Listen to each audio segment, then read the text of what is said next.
കോൺഗ്രസ് ഭരിക്കുന്ന ഇടുക്കി നെടുങ്കണ്ടം ഡീലേഴ്സ് സഹകരണ ബാങ്കിന് മുന്നിൽ നിക്ഷേപകർ സമരം ആരംഭിച്ചു.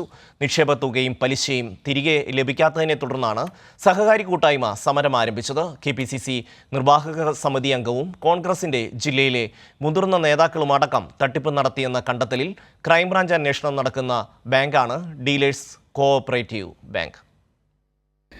നെടുങ്കണ്ടം കേന്ദ്രമായി പ്രവർത്തിക്കുന്ന ബാങ്കിന്റെ വിവിധ ശാഖകളിലായി സഹകാരികൾ നിക്ഷേപിച്ചിട്ടുള്ള 29 കോടിയിലധികം രൂപയാണ് തിരികെ നൽകാനുള്ളത്.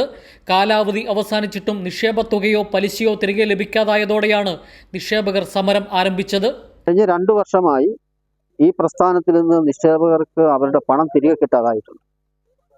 ആ നിക്ഷേപങ്ങളുടെ പലിശ പോലും അവർക്ക് കിട്ടുന്നില്ല. ഇവിടെ നിക്ഷേപിച്ചിരിക്കുന്നതിൽ വേണ്ട 90% 60-70 വയസ്സ് പ്രായമുള്ള ആളുകളും നിരവധിയായ രോഗങ്ങളാലും മറ്റു ബുദ്ധിമുട്ടുകളാലും വളരെ വിഷമം അനുഭവിക്കുന്നതാണ്. ഇവിടുത്തെ ജീവനക്കാരും ഡയറക്ടർ ബോർഡ് മെമ്പേഴ്സും കൂടി അടയ്ക്കാനാണെങ്കിൽ ഒരു 5 കോടി രൂപയ്ക്ക് മുകളിൽ വരും.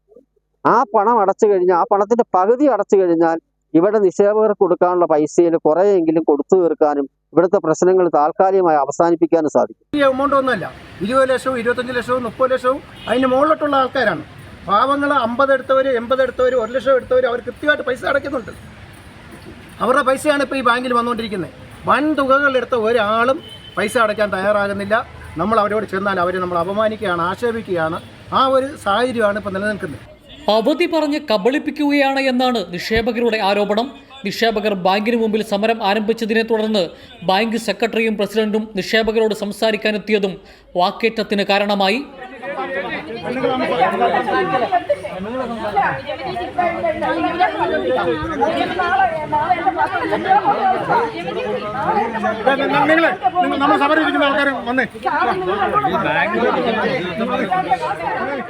കോൺഗ്രസ് ഭരിക്കുന്ന ഇടുക്കി ഡീലേഴ്സ് സഹകരണ സംഘത്തിൽ നടന്ന വൻ ക്രമക്കേടുകളെയും സാമ്പത്തിക തിരിമറികളെയും സംബന്ധിച്ച് KPCC നിർവാഹക സമിതി അംഗം കൂടിയായ ഇബ്രാഹിം കുട്ടി കല്ലാർ അടക്കമുള്ളവർക്കെതിരെ ക്രൈംബ്രാഞ്ച് അന്വേഷണം പുരോഗമിക്കുകയാണ്.